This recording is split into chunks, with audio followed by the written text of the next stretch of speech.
eu cantei essa música. Por isso que eu coloquei ela. Não dá para falar de amor sem lembrar de você cantando essa música. Nossa, que bacana. Inclusive eu cantei, num dos casamentos das minhas irmãs, eu cantei essa música para ela entrar. É, Não sei se foi para entrar não, algum momento lá do casamento. ela é linda. E ela acaba, eu gosto muito do final dela, sabe? Que é o amor otimista. Se eu viver 1000 anos e então recomeçar, lutando pelo amor vais me encontrar. É o amor É, otimista, né? é, é o amor de, é a frase de alguém que viu que vale a pena amar, Sim, sim, né? Viu sim. que vale a pena amar. Na verdade, o amor é justamente isso, né, Eduardo? É quando eu consigo separar a experiência, né? E eu somente na experiência consegui enxergar que, independente com quem eu vivi, onde eu vivi, quando eu vivi essa experiência, ela vale a pena. Sim, Infelizmente, a gente fica muito entrelaçado à pessoa, às coisas, ao lugar e esquece que o amor, que o sentir, ele está na experiência. A é, coisa, o outro, o lugar, o momento é um canal para eu experimentar o amor. é. E se E a gente for obrigado a isso pensar, tudo, né? Ao é, outro, às coisas, né? pois é, porque Obrigado a assim, tudo. o outro é só aquele que compõe a experiência, né? Sim, sim. Entende? E às vezes a gente elege como personagem principal esse outro, e não a experiência que a gente quer viver com esse outro. E não a experiência. E eu quero Quase não se importando como o outro está. quase não se importando com como que o outro está e exigindo dele o feedback desse amor.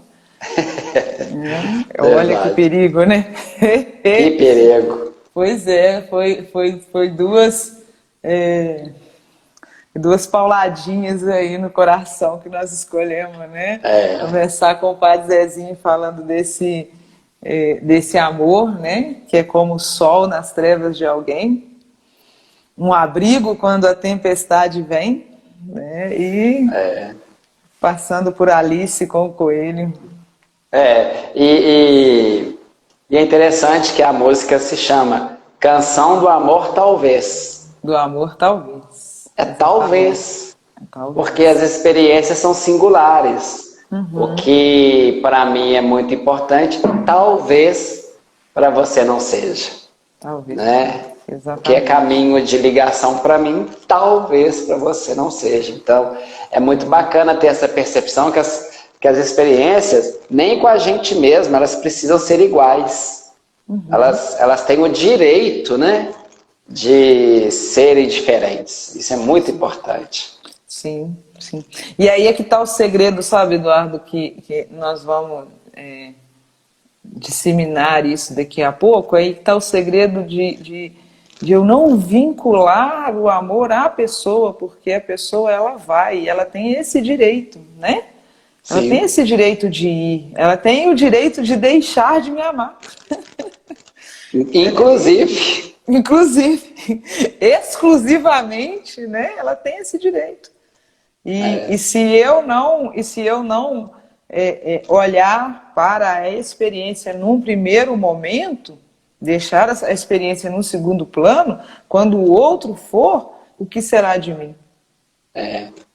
O que será de mim? qual que é a experiência que ficará em mim? O que ficará, né, em mim? O que O que ficará em ficará em mim? mim? Exatamente.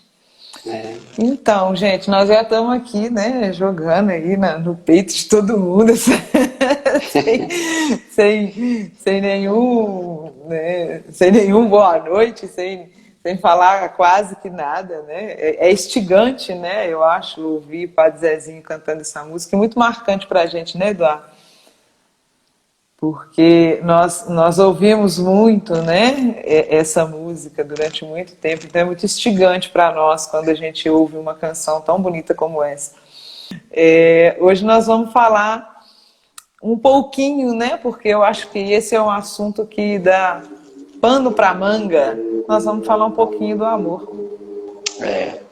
né? E nós escolhemos, né, aquele diálogo da Alice, da Alice no País das Maravilhas, o diálogo dela com o coelho, que fala sobre esse amor. O amor próprio, né? O amor próprio. E de fundo aqui, rapidinho, nós colocamos essa canção do Amor Talvez, do Padre Zezinho, era pra gente esperar junto o Eduardo chegar, ouvindo a música, mas aí o Eduardo chegou primeiro que a música. Chegou junto da introdução. Surpresa! O amor às vezes chega assim. O amor às vezes inesperadamente. Assim. Quase sempre, né, Eduardo? O amor chega assim. Vamos ler o trecho para a gente falar sobre ele? Você me ama? Perguntou Alice. Não, não te amo, respondeu o coelho. Alice franziu a testa e juntou as mãos como fazia sempre que se sentia ferida. Vês, retorquiu o coelho. Agora vai começar a perguntar-se o que te torna tão imperfeita e o que fizestes de mal para que eu não consiga te amar, pelo menos um pouco. Sabe, é por essa razão que não posso te amar. Nem sempre serás amada. Alice, haverá dias em que os outros estarão cansados e aborrecidos com a vida. Terão a cabeça nas nuvens e irão te magoar, porque as pessoas são assim de algum modo. Sempre acabam por ferir os sentimentos uns dos outros. Seja por descuido, incompreensão ou conflitos consigo mesmos. Se tu não te amares ao menos um pouco, se não criar uma couraça de amor próprio e de felicidade ao redor do seu coração, os débeis dissabores causados pelos outros tornarão letais e te destruirão. A primeira vez que te vi, fiz um pacto comigo mesmo. Evitarei te amar até aprender a amar a si mesmo. Nossa. Ai, ai. Tchau, gente. Até a próxima sessão. Até a próxima sessão. Que lindo, né? É interessante.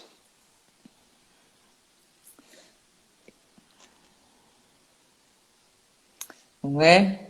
Não sei nem por onde começar. Eu começaria com essa necessidade de fazer essa pergunta. Sim. Se você me ama, por que será?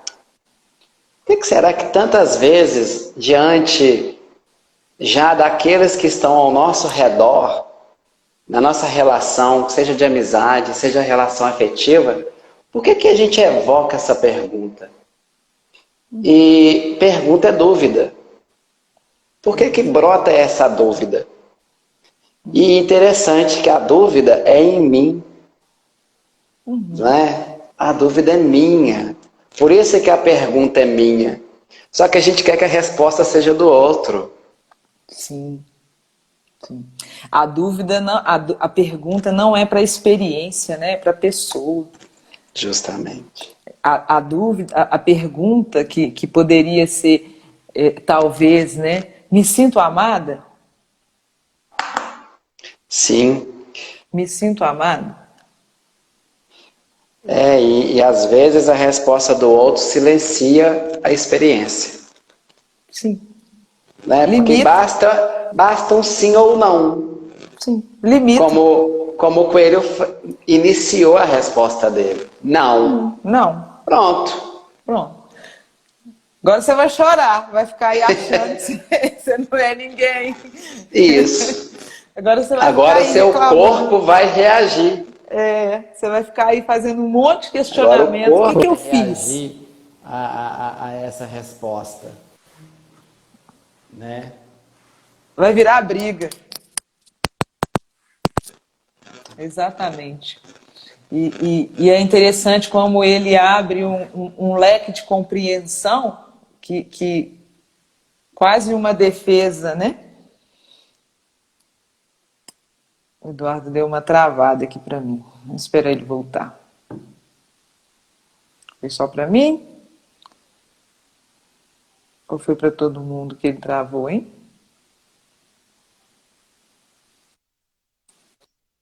Você deu uma travadinha. Voltei. Voltou. Isso. Eu estava falando aqui que na hora que ele vai respondê-la, ele abre um leque de compreensão, né? Que ele fala: haverá dias que os outros estarão cansados e aborrecidos da vida. Sim. Terão a cabeça nas nuvens e irão te magoar porque as pessoas são assim de algum modo. E aí ele ainda fala, né? Às vezes por descuido, incompreensão ou por conflitos por si mesmo. Eu falei uma coisa essa semana, e eu repito ela aqui, que nós, enquanto condição humana, nós temos 1001 formas de decepcionar o outro. Sim. Nós temos 1001 São muitas variações. Sim, nós temos 1001 formas de decepcionar o outro.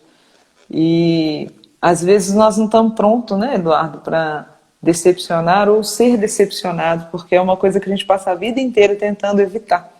Sim. A vida inteira tentando evitar. Até porque a gente escuta dos nossos avós, dos nossos bisavós, até dos nossos pais, histórias de pessoas que morreram de decepção. É verdade. E aí, né? Mas essa resposta do coelhinho, que não é o coelhinho da Páscoa, né? Ele também evoca uma coisa assim. Às vezes, eu faço uma pergunta num tempo existencial e pode ser que a resposta do outro, o outro esteja vivendo um outro tempo existencial. Né? Às vezes, a experiência que o outro está vivendo não vai estar de acordo com o tempo que eu quero ouvir aquela resposta. E aí nascem as incompreensões. Por isso que ter tanta essa necessidade que o outro afirme em mim aquilo que é responsabilidade minha a afirmar é muito perigoso. Porque se o outro tiver aflito na hora da minha pergunta, sim. Se o outro estiver com medo, se o outro estiver com raiva, confuso, até com fome, até com fome. Até com fome. Muda o humor e a resposta. Porque essa pergunta que ela faz, por outro lado, é uma pergunta muito séria. Eu me lembrei do Pequeno Príncipe com a raposa. A raposa, ela fala, mas você tem que me cativar primeiro. Uhum. Você tem que se fazer importante primeiro para mim. Né? E ela dá um exemplo para o Pequeno Príncipe quando ela fala assim, olha, eu não como trigo. Raposas não comem trigos. Mas a partir de hoje, todas as vezes que eu passar por uma plantação de trigo, eu me lembrarei de você por causa do seu cabelo. Ou seja, eu fiz sentido. Fiz experiência. Então, eu penso assim, quanto maior for a experiência que eu tenho com esse outro, menor é a necessidade de respostas que ele precisa me dar. Que a vida vai responder. Sim. Né? A vida oferece respostas. Nós temos uma sede de respostas verbais, né, Eduardo?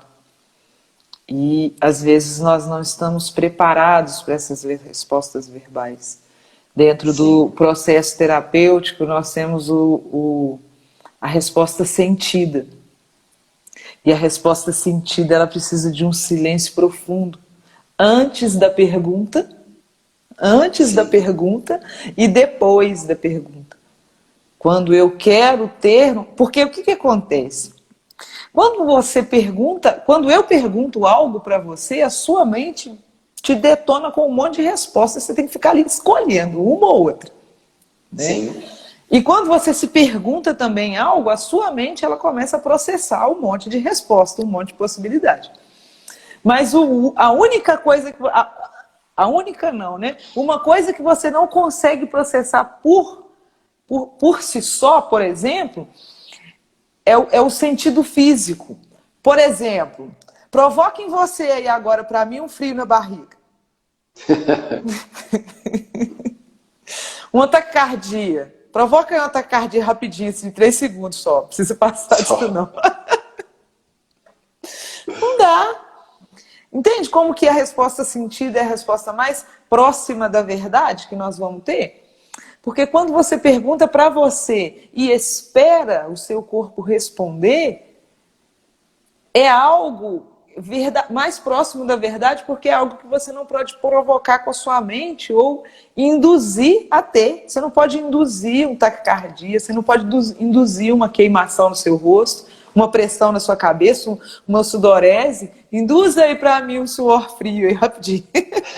Como? Né? Não tem como. E você falando isso, eu fico pensando na função do coelho.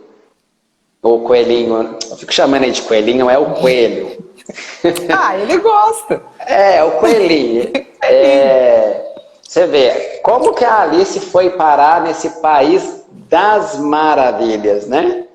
Ela estava lendo um livro, mas será que ela estava fazendo experiência com o que ela estava lendo? Não sei. E aí ela vê esse coelho e vai correr atrás do coelho. E o coelho pula num buraco.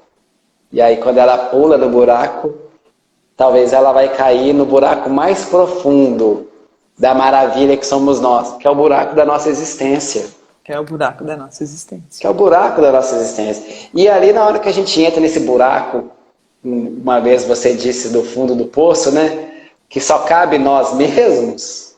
Sim. Aí nós vamos ser visitados e revisitados pelas nossas verdades, pelas nossas mentiras, pelas coisas que a gente queria esconder, pelas coisas que a gente precisava dar conta. E a gente foi falseando, às vezes, com a resposta não sentida. Com a resposta imediata. Toda vez que eu respondo imediatamente, é porque eu não processei no sentir. Eu não processei na existência. E o tempo hoje urge, né? A gente fala isso. A gente tem que responder tudo rápido, tem que saber tudo rápido. Mas as questões da nossa vida, da nossa existência, elas precisam ser sentidas. Sim. Sim.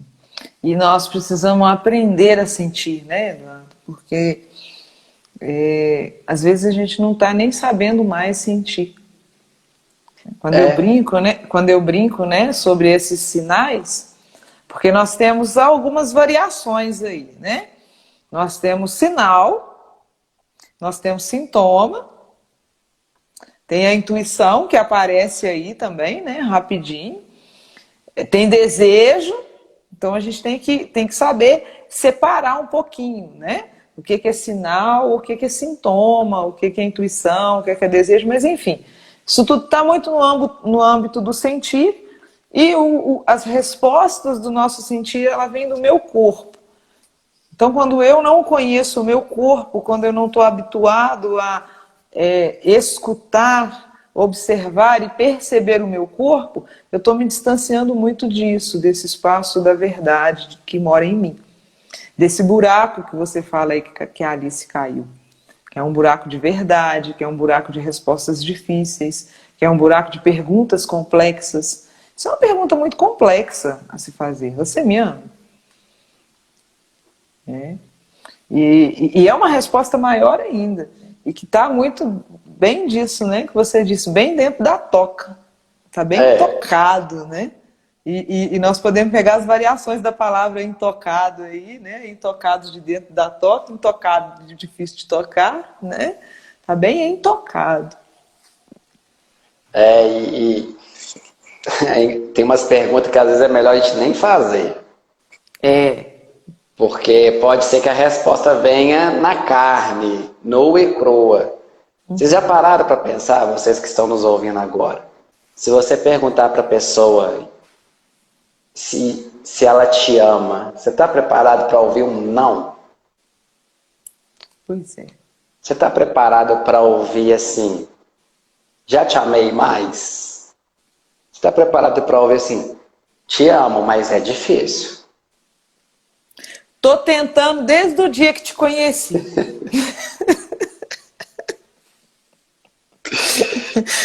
Que perguntinha.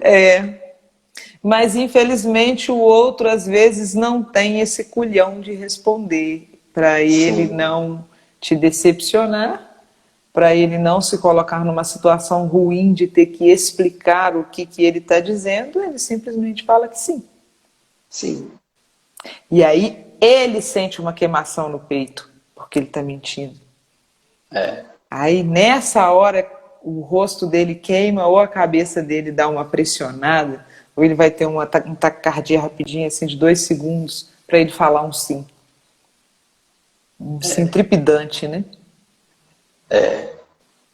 E como que eu experimento essa mentira vindo como verdade? Sim. Como que eu... Porque aí eu vou construir talvez a minha vida em cima desse lugar. Sim. Né? Vou fazer o meu país, né, das maravilhas. Vou fazer a minha vida ser esse país das maravilhas. Então, assim... Agora, Rosa, uma coisa. Eu não acho que a gente faz essa pergunta à toa, não, sabe? Eu acho que quando você precisa fazer essa pergunta, você já está denunciando alguma coisa da experiência que talvez para você não esteja bem. Sabe? Essa pergunta ela não vem à toa. Se você é minha amiga, eu não preciso ficar verificando a nossa amizade. Se eu sentir necessidade de verificar, pelo menos em mim talvez algo não esteja bem. Talvez o problema não seja nem a nossa amizade, a nossa relação. Às vezes o problema seja no lugar que eu estou nessa amizade. O lugar que eu estou ocupando. Às vezes a amizade, eu estou precisando amadurecer e a amizade está me segurando naquele lugar ainda, que não deixa eu crescer, por exemplo. E aí como é que eu fico nessa gaiola, onde eu estou precisando ser mais e o outro não está conseguindo acompanhar meu ritmo? Sim. Sim. Aí eu vou voltar um pouquinho na questão da temporalidade existencial que você falou, que talvez a gente consiga entender o porquê, às vezes, essa pergunta sai de dentro de mim confusa. Por exemplo, a carência. A carência, ela me leva a fazer essa pergunta. Porque eu estou carente de atenção, eu estou carente de cuidado, até mesmo do próprio amor. E até mesmo do amor próprio. Porque eu não estou dando conta de fazer por mim e eu quero terceirizar esse serviço, eu quero que alguém me ame. E eu saio à procura disso. A gente vê muito isso hoje na juventude, aí nas ruas.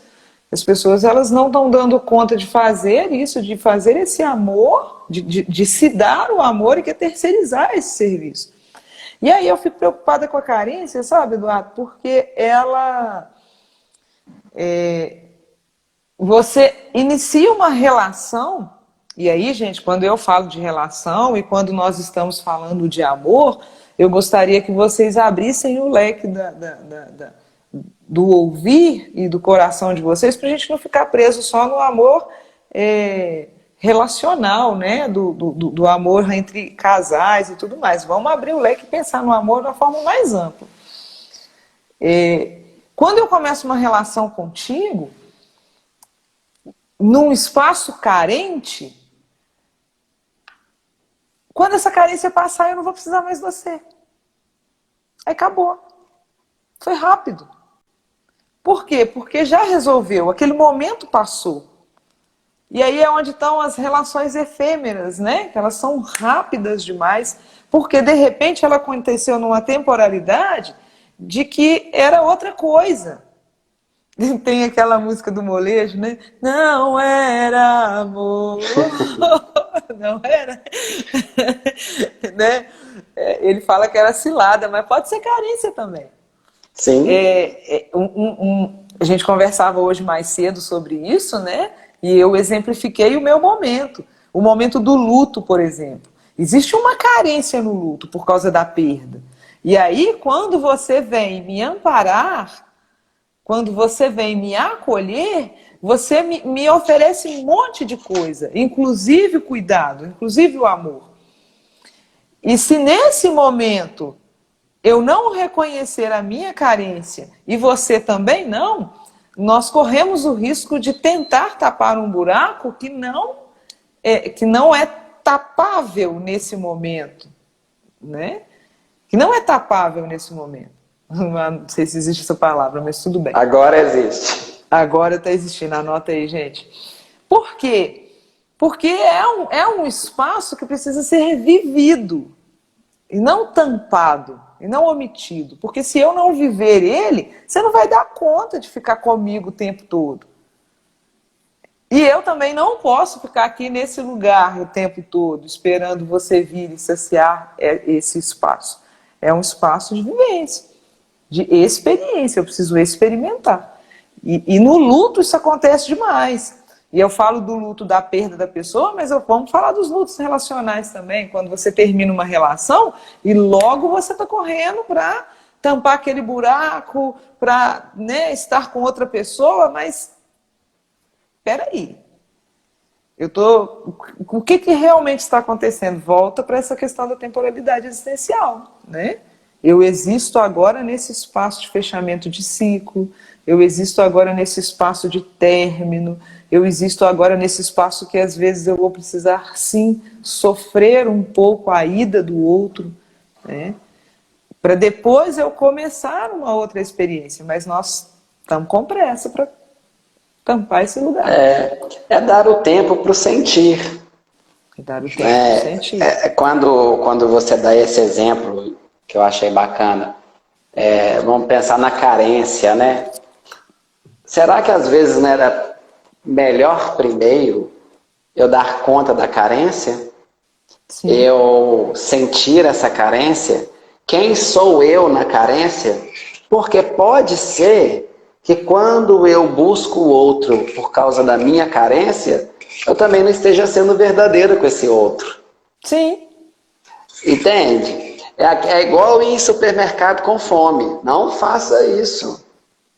Exatamente. Não vai rolar. O arroz, você não vai comprar pacote de arroz com feijão. Não. Não vai. Não vai. Então, mas é saber o momento certo, então. E até porque, assim, é muito penoso, às vezes, para o outro, quando eu responsabilizo o outro de me tirar do buraco que eu estou. Quando você entra no buraco, sinto muito, é responsabilidade sua sair dele. Sim. O outro pode até te ajudar, mas é ajudar. O processo de sair é de quem está dentro do buraco. Sim. Né? Então, assim, e voltando um pouco na nossa live a respeito do Lúcifer, né? Se a gente perceber o movimento ali da série o tempo todo, olha quantas carências, quantas experiências que cada um daqueles personagens, cada um com uma pergunta para si, que a tentativa era que a resposta viesse no outro. Sim. E ninguém respondia nada. Aquela perita, né? A perita lá, aquela engraçadinha lá que ficava tirando foto. Ela. Olha o nome, que interessante. Ela. Ela é quem? Outro. E o tempo todo, assim, ela tentando preencher a carência dela, sendo eficiente no trabalho. A pressa dela, né? A agitação dela. Quer dizer, pensa um pouco. Sim. Entra pro seu buraco. Vai pro seu buraco. No melhor sentido da frase, que a frase não ficou boa. Mas vai pro seu buraco. Vai pro seu cantinho. Pro seu lugar do escuro. Como diz o pastor Cláudio, vai pra sua caixinha do nada. Pro seu lugar do vazio. Pra quê? Para você se sentir. Sim. E se sentindo, você talvez se colocar diante do outro de uma forma melhor. Sem que seja responsabilidade do outro responder as coisas para você. É É muito interessante, Rose, quando Moisés subiu lá no alto da montanha para conversar com Deus, e aí ele trouxe os mandamentos, aquela coisa toda que a gente conhece. O povo queria saber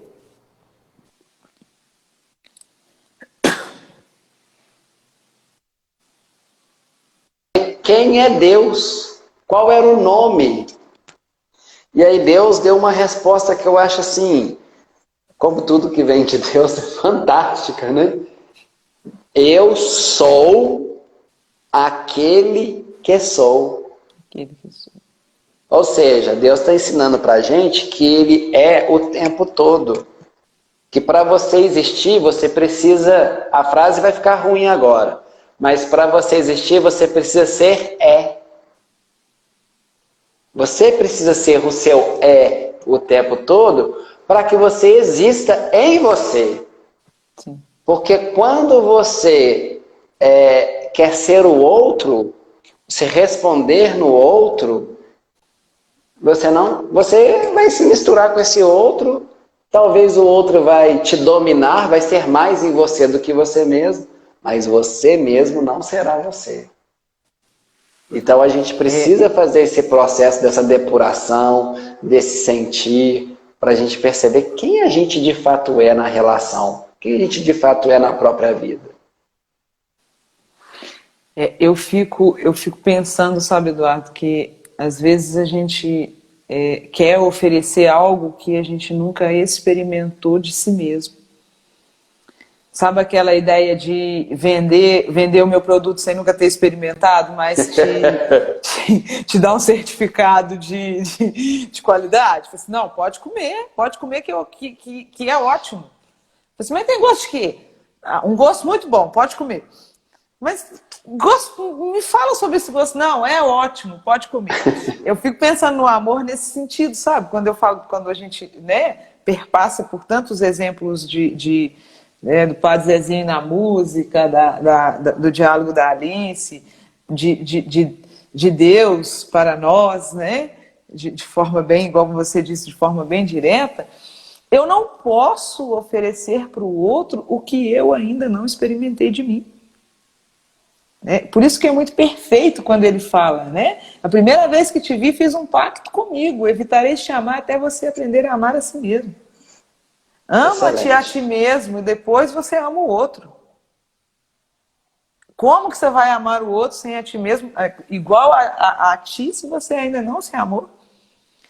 O outro, ele só vai ter o melhor de mim. Que eu fico assim, eu dou o melhor de mim para minha família, eu dou o melhor de mim para os meus amigos, eu dou o melhor de mim para não sei quem. Como que o outro vai conhecer o melhor de mim se eu ainda não me amei? É verdade.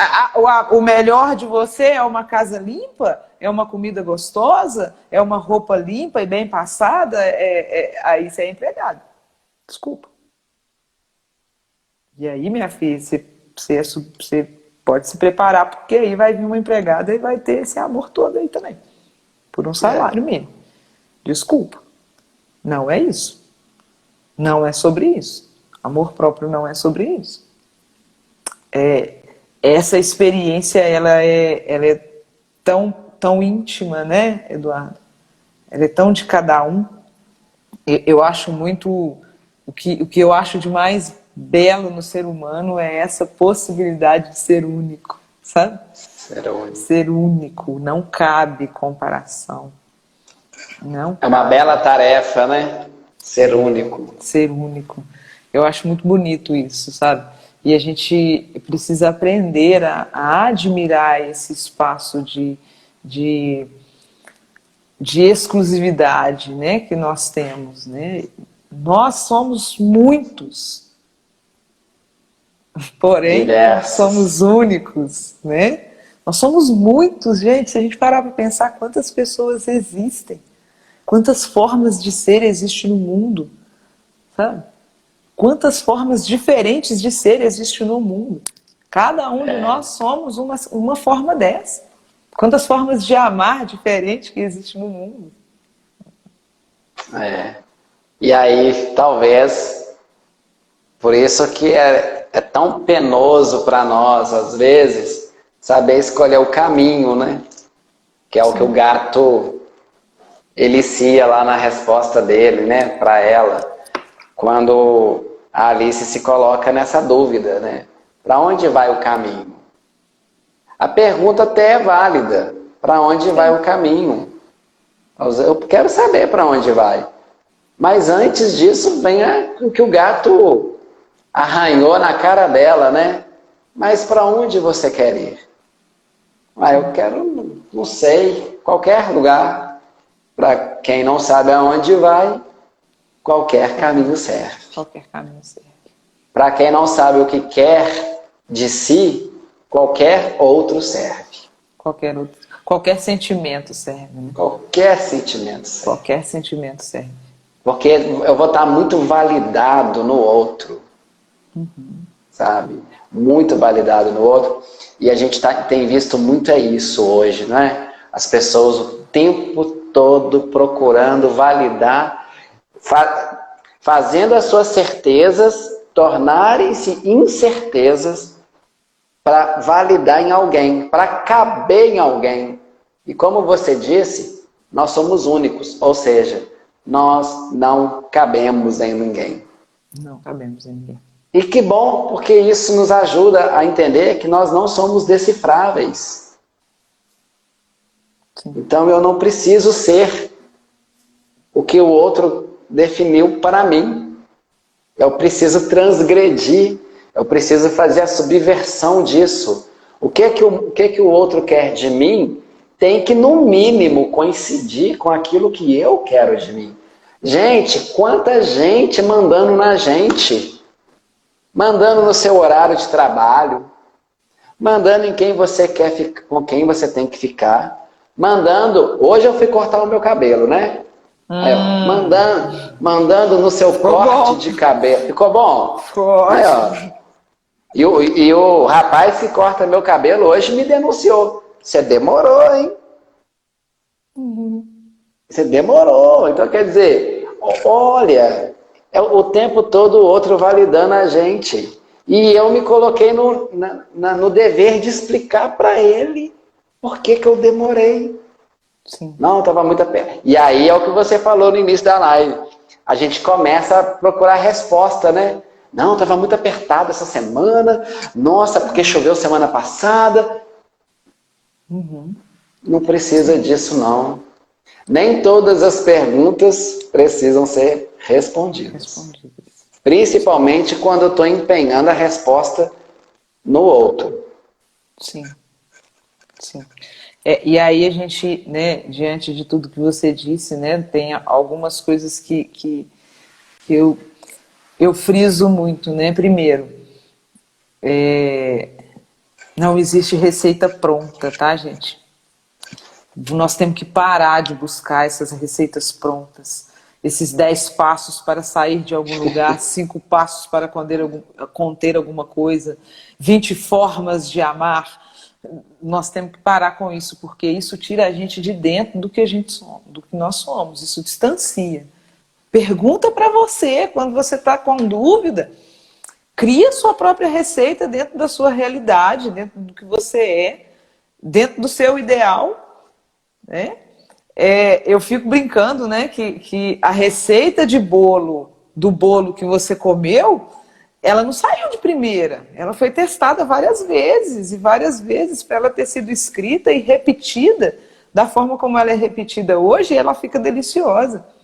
A nossa vida ela só vai ser deliciosa no dia que a gente aprender a exercitar a nossa autoinvestigação, a nossa autopercepção, para eu me conhecer, e como você mesmo disse aí, não colocar isso na mão do outro, não responsabilizar o outro por isso. Eu acho que o desamor mora aí. O desamor mora aí, quando eu quero terceirizar isso, quando eu quero colocar na mão do outro que ele faça uma coisa tão importante por mim. Isso é um perigo. Isso é um perigo. Sabe, lá dentro, no fundinho do fundinho, sabendo que o outro não vai fazer do jeito que você queria. Sim. Porque aquilo que é seu só você vai conhecer. Sim. Né? A segunda coisa é exercitar. Gente, é um exercício, isso não é da noite para o dia. Você não vai acordar amanhã trabalhado no amor próprio, não. Não vai. Não existe isso. Isso demora. Acredito eu que nós vamos levar a vida toda para a gente conseguir, porque isso é um exercício diário, é todo dia. É igual tomar água. A água que eu estou tomando aqui agora, a meta de água que eu estou tomando por dia é para hoje. Eu estou atrasado, porque o dia está quase acabando e ainda não terminei a minha. Entendeu? E amanhã eu vou ter que tomar de novo. E depois da manhã de novo, e semana que vem, se eu estiver aqui, com a graça de Deus, de novo, e é todo dia. E aí, quais são as suas doses de amor diário que você precisa, que você está fazendo para você? Porque se você não... eu fico tão indignada, sabe, Eduardo, com nós, comigo, com você e com todo mundo, torcida do Flamengo, que é a maior do Brasil. Eu fico tão indignada porque nós nos rendemos, por exemplo, aos aparelhos eletrônicos, que é um pacto. Ele fala assim, se você não me carregar, eu não funciono. O que você vai fazer? Você vai jogar ele na parede? Você vai ameaçar ele? Vai colocar ele de castigo? Você vai ter que chegar lá e colocar ele na tomada, porque senão ele não vai funcionar. O seu carro vira para você e fala assim, se você não colocar os litros de gasolina aqui, nós não vamos chegar onde você quer, não. E ele para no pior lugar. Ele te deixa na mão, ele não está nem aí. Você está na 0,40, naquele caos, naquela pior curva. A gasolina vai acabar e o seu carro vai parar. E você vai falar o que com ele? Ele vai parar. E a gente se rende a isso, mas nós não fazemos o mínimo por nós. Com nós a gente negocia. A gente não tem negociação. Não pode ter negociação. Com o meu autocuidado, não pode. Você não pode negociar com você. Nessas questões, não. E isso é diário, isso é um exercício diário. Eu tenho que exercitar isso comigo, essa fidelidade comigo mesmo. Porque o outro, ele não é responsável por isso. Não coloque isso na mão do outro. Ele não pode se responsabilizar por isso. Sim. É responsabilidade nossa. Isso é muito interessante, porque a gente acha que sempre aguenta mais um pouquinho, né? Aí de pouquinho em pouquinho, de repente a gente fenece. Entra em colapso. Sim. Né? E aí já eu não vou falar que aí já é tarde, mas aí já é mais trabalhoso, aí já saturou demais. Né? E você já se prejudicou demais. Então, quer dizer, nós vamos ter que trabalhar mais para poder tentar restabelecer o seu eu de si mesmo. Sim. Né? Sim. O autoconhecimento, ele é um exercício diário. Eu olhar para o que aconteceu, olhar principalmente para o que eu senti, para o que eu fiz, acolher. Não me lembro se foi com você, mas nós fizemos uma reflexão há uns dias para trás aí falando sobre o erro. Que o erro, ele só ganha espaço de correção se ele for acolhido. Sim. Se ele não for acolhido, não tem como ele ser corrigido e reconhecido. Eu só reconheço que eu errei se o meu erro for acolhido. Se não for acolhido, eu vou negar até a morte. Verdade. Não vou.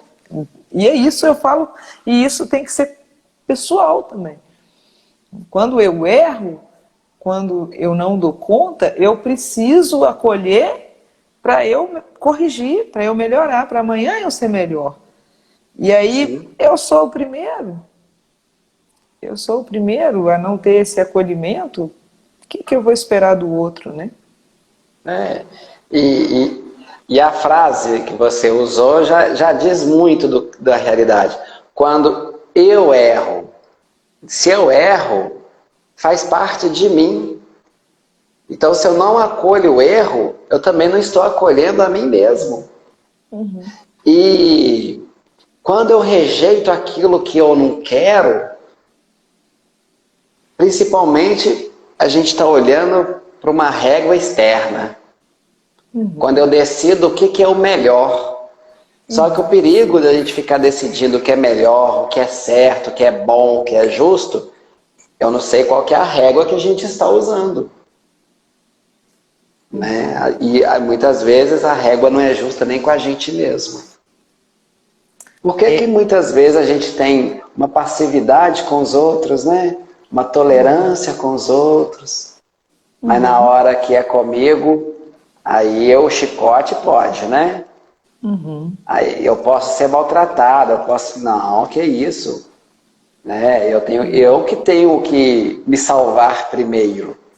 Eu que tenho que me amar primeiro para eu dar conta desse outro que está diante de mim. Até para eu não exigir que esse outro seja eu. Para que eu dê a liberdade para que esse outro simplesmente continue sendo outro. Porque, aliás, é por isso que eu gosto dele. Porque ele é outro. Porque ele é outro. É só por isso. Nada mais. Fica aí, né? No lugar do outro. Fica aí. Fica aí no seu lugar. Que lugar? De outro. De outro. Seja o outro para mim. Você falando aí, eu tô pensando aqui, né? Quando eu quero exercitar o meu corpo, eu vou para a academia. E ali eu fico exercitando, eu vou todos os dias malhar, porque eu vou deixar meu físico em forma, eu vou manter com a atividade física os meus níveis, né, de vitamina, colesterol, hormonal, essas coisas todas. Então eu crio essa rotina e uma necessidade de movimentar o meu corpo. Quando eu quero movimentar o meu espírito, eu vou para a igreja, né? Eu tenho ali o espaço de espiritualidade, eu vou rezar todo domingo, ou eu vou todos os dias, que lá está aberto, então eu vou criar essa rotina e vou para lá. Quando eu quero exercitar a minha mente, né? Eu vou fazer uma palavra cruzada, eu vou jogar um xadrez, eu vou ler um livro, fazer uma leitura todos os dias para exercitar a minha mente e tal. E para o meu emocional? Para onde que eu vou exercitar o meu emocional? Eu me revolto um pouquinho, tá? Às vezes com isso, porque quando chega para nós, ele está adoecido. Sim. Quando chega para dentro do consultório, é o emocional adoecido, está todo mundo com pressa de sair de lá curado. Né? Tá todo mundo querendo receita pronta. E aí, o que você acha? O que eu devo fazer?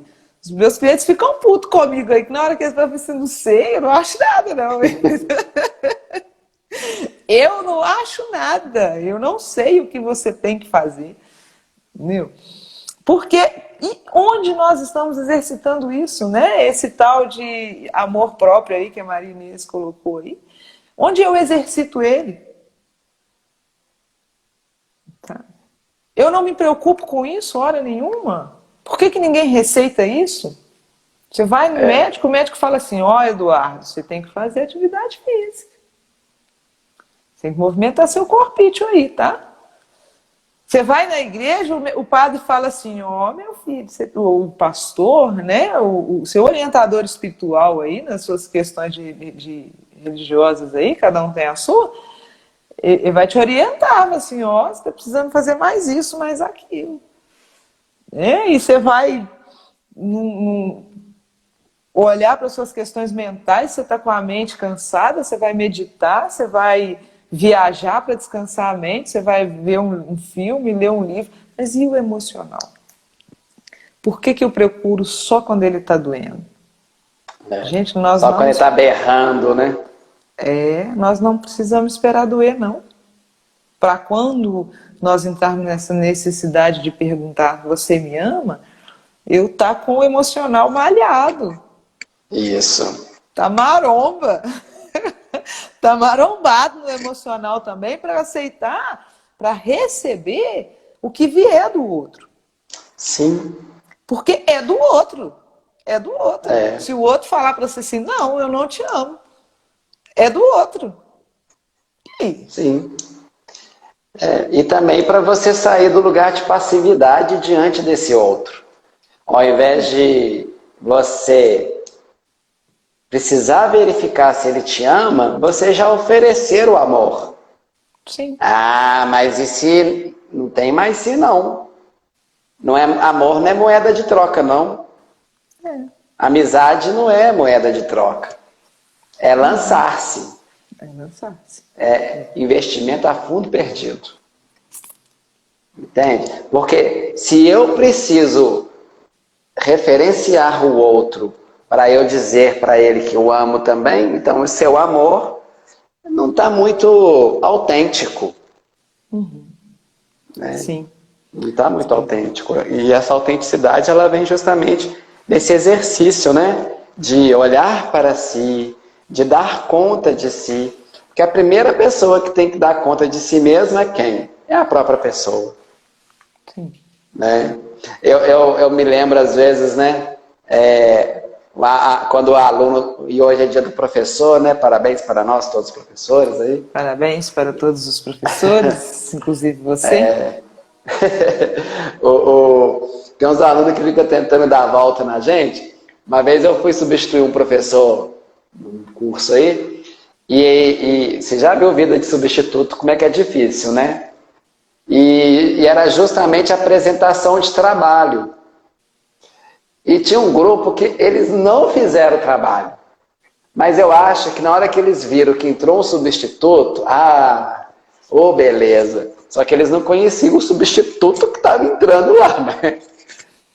E aí, na hora do grupo apresentar o trabalho, o aluno virou para a turma e para mim falou assim: olha, o nosso grupo achou o tema muito complexo. Então, a gente gostaria primeiro de ouvir a opinião do professor sobre isso.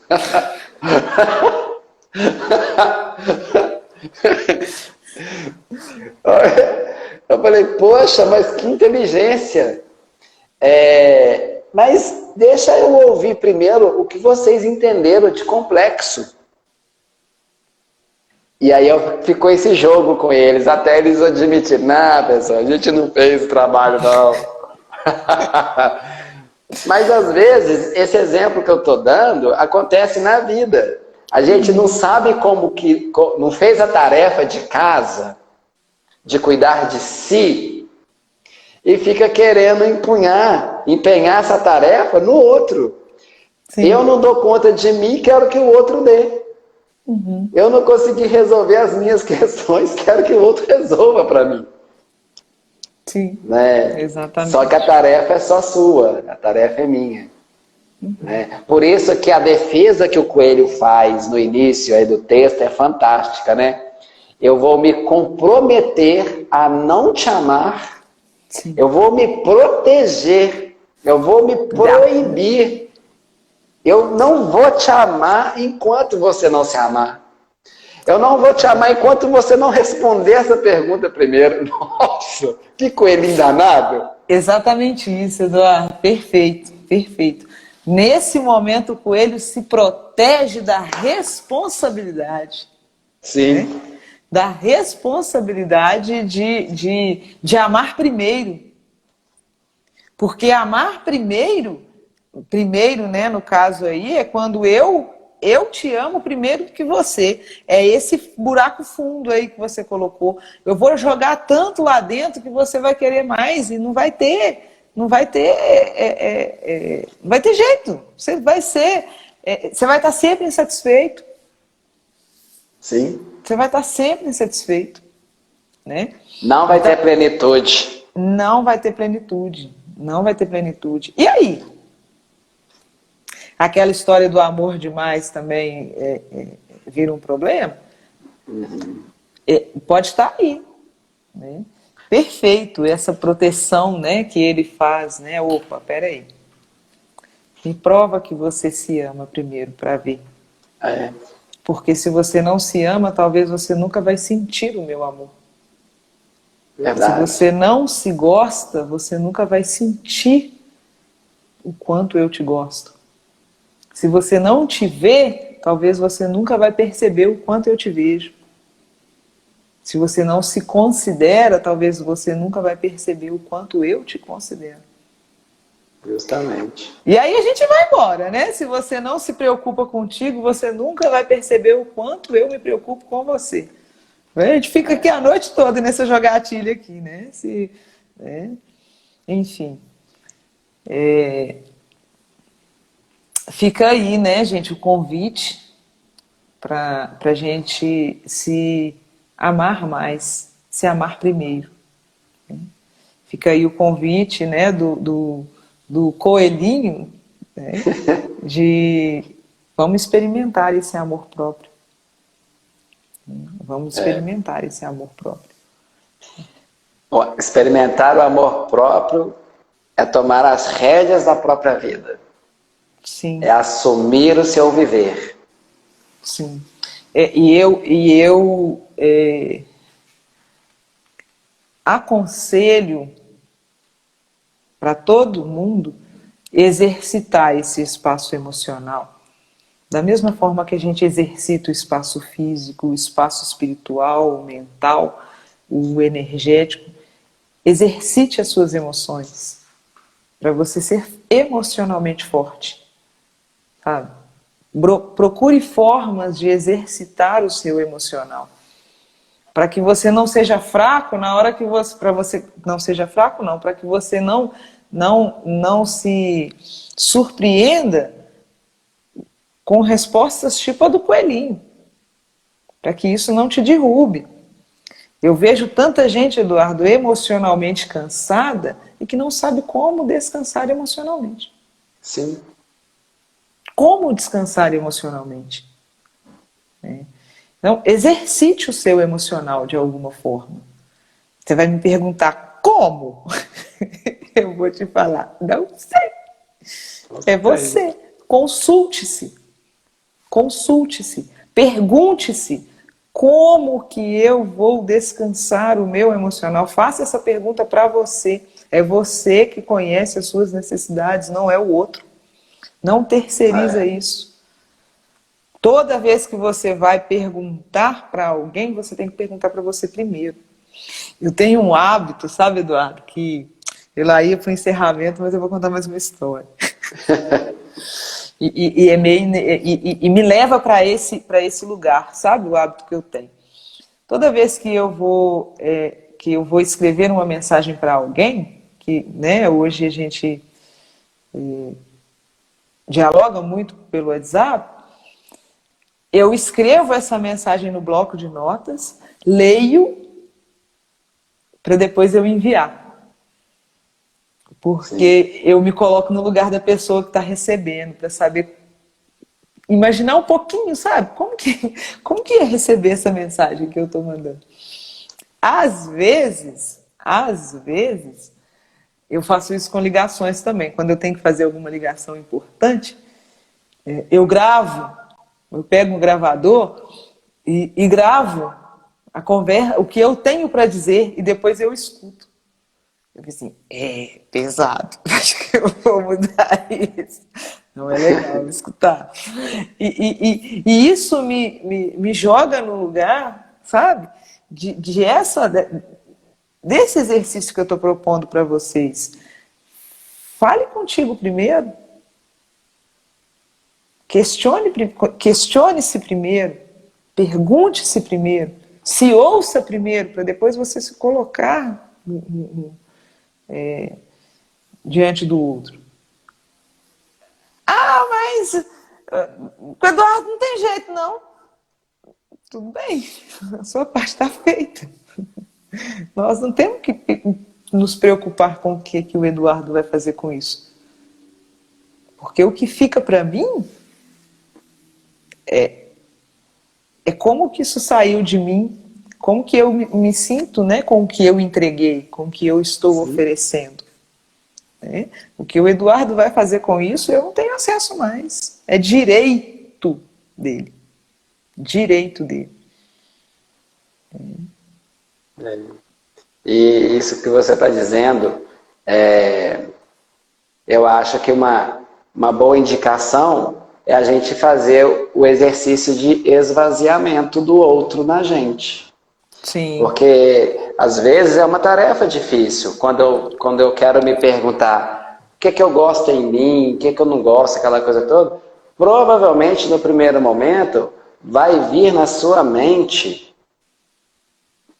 frases dos outros, respostas dos outros, respostas que você já ouviu. Mas não desista, insista, fique nesse lugar, vá mais fundo nesse buraco, até cair num lugar onde vai restar somente as suas vozes. Não tenha medo de se ouvir.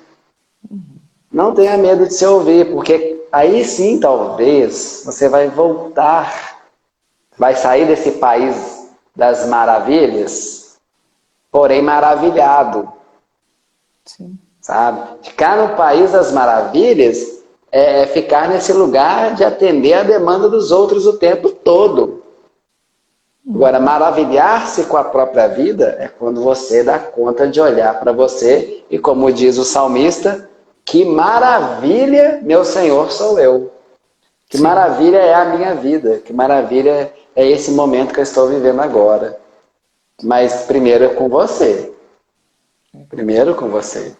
Ter coragem de navegar em águas mais profundas, né? E tem hora que tem que ser a experiência do Jonas, sabe? É sozinho. É sozinho. Jonas estava lá no barquinho junto com os outros pescadores e de repente o mar se agitou e jogou ele, só ele, pobre coitado, não estava com cinto de segurança dentro do barquinho, só ele caiu no mar. Veio um peixe grande, né? A baleia, e obrigou ele a fazer a experiência de estar com ele mesmo durante 3 dias. Ouça o convite da vida para que você não seja obrigado. Sim. Ouça o convite da vida, enquanto a vida está te convidando a navegar no mar que é você. Porque inevitavelmente, se a gente não ouvir, uma hora a vida vai gritar com a gente, e é a hora que vem para nós, muitas vezes, que vem para terapia. E que bom que vem. Podem vir mesmo, estamos aqui como barqueiros para te ajudar a atravessar esse mar. Mas não demore. Não demore. Não demore. Não demore, porque se você estiver afundando, pode ser que a âncora que a gente tem não vai estar na profundidade que você estará. Não demore. Não demore. Eu vou caminhando já para o nosso fim, né? Agradecendo aí o pessoal que está com a gente, pelos feedback, né, Eduardo? É muito bom receber o retorno, bom. Tá, gente? É muito bom para nós receber, né, o contato de vocês, o feedback de vocês, é muito bom. Continuem. Continuem. Faz bem.